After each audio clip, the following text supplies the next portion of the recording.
Hello and welcome to this video where we're going to preview G2's roster heading into Worlds 2024. This roster is the same one we've seen at the last few international events. Unchanging, coaching staff remain the same. The spiels about G2 kind of just the same deal. G2 are one of the best Western teams in the world. Certainly are going to be in the conversation for getting out of Swiss stage at this event. Last year falling to NRG, another Western squad that just were on a Cinderella run throughout summer, playoffs and then Worlds. So that's their last result was last year where they lost to NRG. But nevertheless, G2 continue to dominate domestically. Certainly, they had bumps in the road going into this event. That season finals was ugly. There were series against BDS and Fnatic that were, terrible by G2 standards. They came out ahead, but were extremely sloppy. And against Eastern teams, they would lose those games. I'm pretty certain that the top four teams out of the LCK and LPL would beat them if G2 were spotting them 10k gold leads. I think that's pretty safe to say. So G2 cannot do that at this event. But nevertheless, BB's in top lane. BrokenBlade shows up at these events, can play a lot of different things. Weak side carries, whatever. You got lane swaps, etc. The Worlds patch is supposed to harm teams that do that, so hopefully lane swaps are long gone.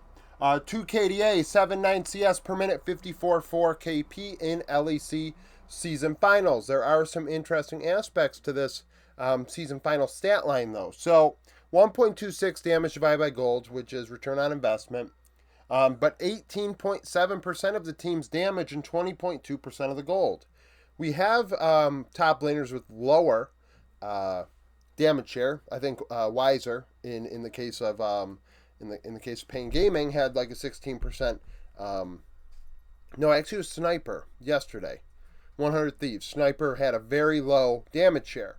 And you may say to yourself, well, they're playing weak side, this and that. But you can still look at it and be like, that is significantly lower than everybody else and say, okay, this team plays very differently. Their top laners playing different champions. But that's not, BB has a wide champion pool. He played 9 champions in 21 games. But a lot of those games were on champions everyone else is playing. So, the damage share is kind of interesting. But the ROI comes out pretty even. So the team's just dealing a good amount of damage.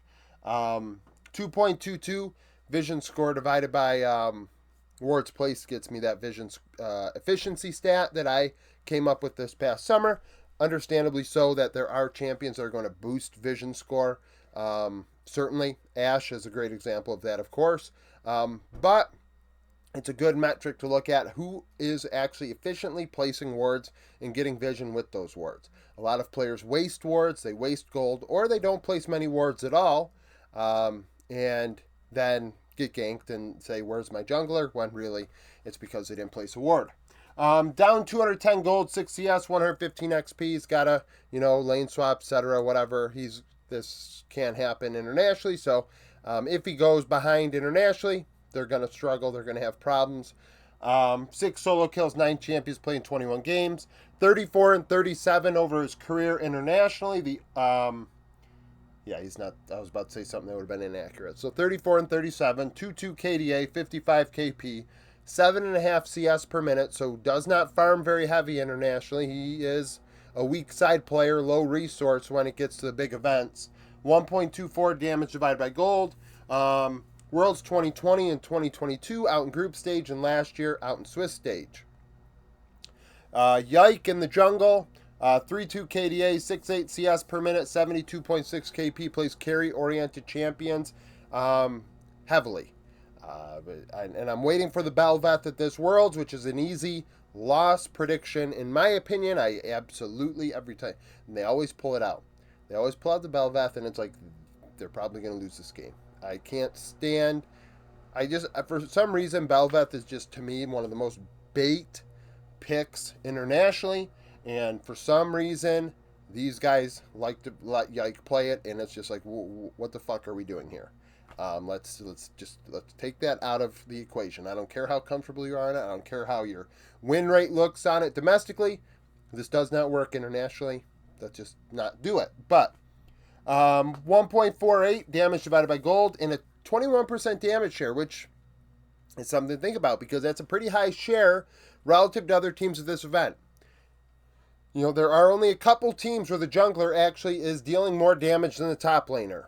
So if you think to yourself, yeah, well, G2, they just play this way. Well, it's a rare way. Not many other teams at this event do that. Even in a carry-oriented meta, the top laners are getting more of the share. They're dealing more of the damage. So, you know, something to think about when we think about this team. 19.1 gold share, 3.75 vision efficiency, which is the best on the team. Ahead, about 300 gold, 11 CS, 460 XP. Carry-oriented jungler, playing to, you know, probably farming to 6 and then trying to make something happen. Finds a way to get resources. BB probably giving up a good amount of his to do so. 2 solo kills. I mean, it's a jungler, whatever. 7 champions in 21 games. Internationally, he's 20 and 18, 2.7 KDA, about 73 KP, which tracks with, you know, his last season finals KP. 5.6 CS per minute, a 119 damage divided by gold. Worlds 2022 out in quarters. Why do I have...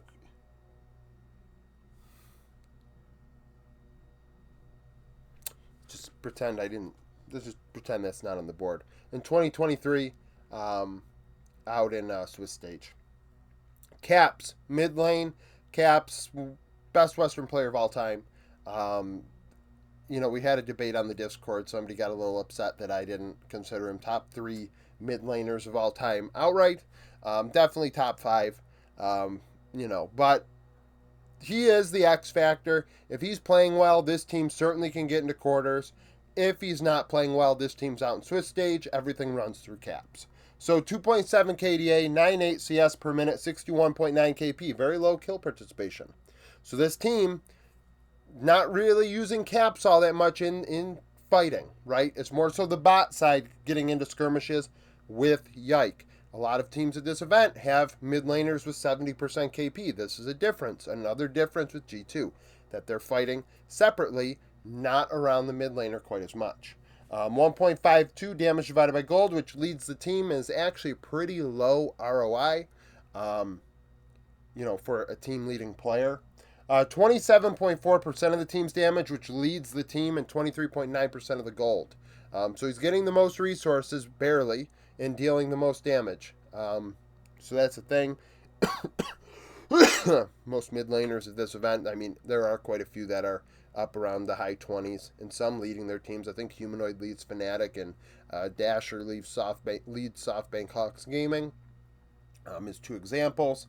3.55 vision score efficiency. Ahead about 300 gold, 3 CS, 215 XP, 5 solo kills, 9 champions in 21 games. I mean, we know Caps is going to be a threat at this event. 92 wins, 73 losses over his career, 2.3 KDA, 67.8 KP, 8.5 CS per minute, and a 1.28 return on investment. We don't have the fun stats like the diffies and the solo kills, vision efficiency, and things like that from international stats, because MSI was in China, and when we want stats from China like that, we don't get them through gol.gg. So that is what it is. Unfortunate.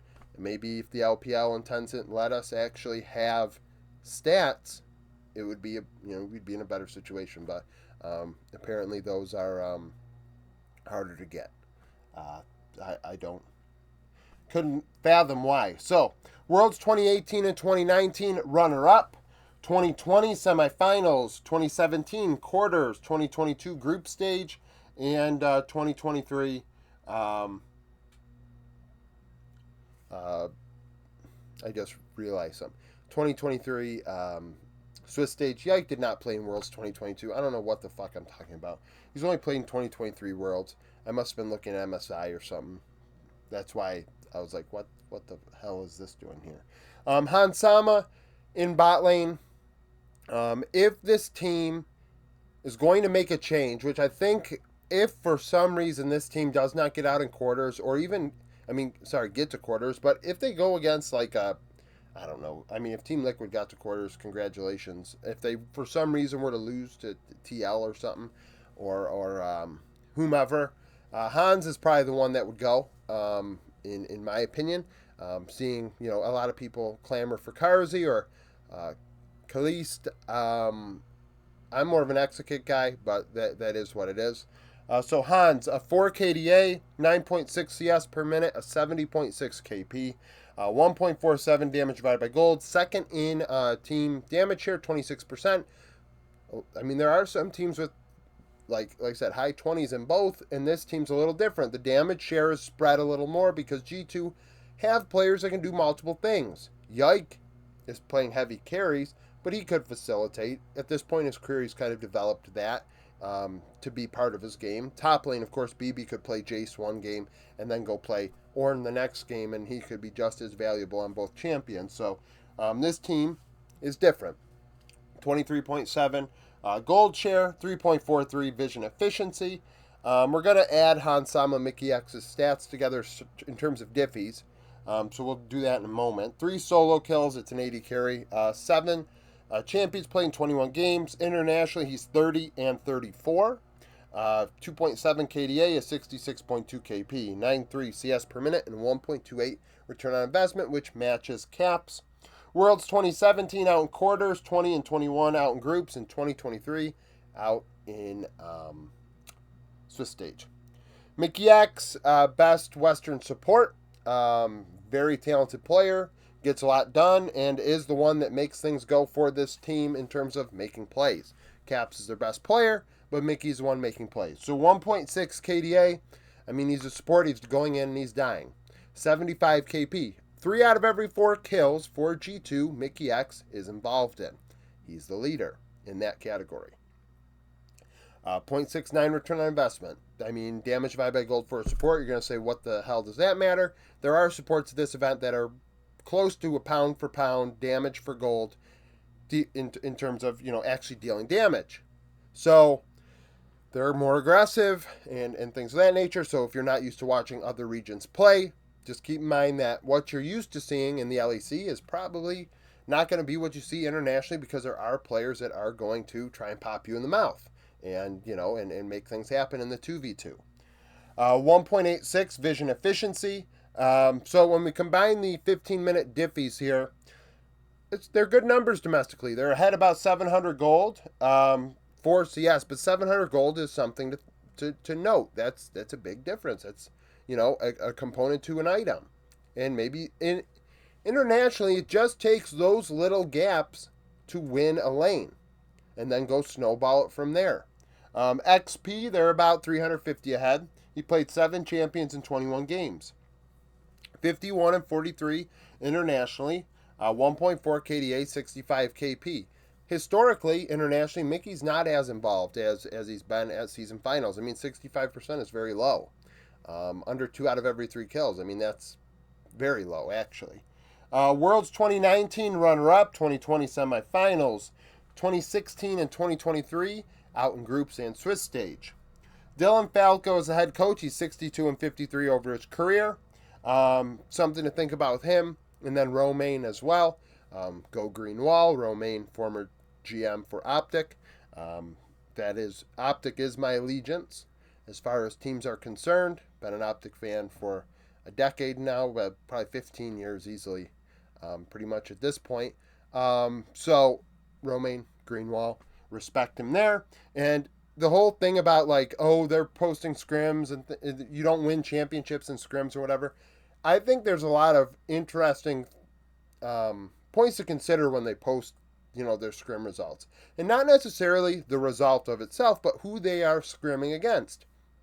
A lot of these naysayers in the West, they think, this team sucks, that team sucks, the East wouldn't scrim them, and this and that. But then you see G2 getting those scrims because they have respect of these other regions, and that gives you hope that other teams may have an opportunity to get the respect of Eastern regions as well. I like that they post that stuff. I like that they post it after their even domestic accomplishments or not accomplishments or disappointments. They still post it, and people want to shit on them for it. And I think that just goes, those people that are doing that, those are the people that are in Twitch chat, just, Twitch chat and YouTube chat and whatever, Reddit, and just spewing nonsense and just wanting to like yell into an echo chamber and hope somebody hears it. And it's an unfortunate reality because, I mean, hell, you see the quality of my video. It doesn't take much to actually put your face to your words. So when people don't do that, it just really goes to show you just, you know, how little they are in the whole scheme of things. Not to say that, by posting a video you're special or anything, but that you are willing to put your face to what you're saying. I mean, I think it gives it a little more credence in that this person must believe what they're saying. Otherwise, why would they put their face to it instead of just typing behind a screen? So, Dylan 6253, Worlds 2018 runner up, 2017 quarters, 2022 group stage, 2023 Swiss stage. I could see Dylan. We'll see what happens with that. This team struggles. Grabs is looking to get back in coaching. Grabs won MSI, and I think I don't know why he doesn't have a job. He may be wanting a good opportunity. Can't blame him for that. Or the teams are incompetent, which is very possible as well. So, thank you for watching this video. If you liked it, like it, subscribe to the channel for daily League of Legends content. Follow me on Twitter, join the Discord, become a YouTube supporter, and hope to see you again tomorrow.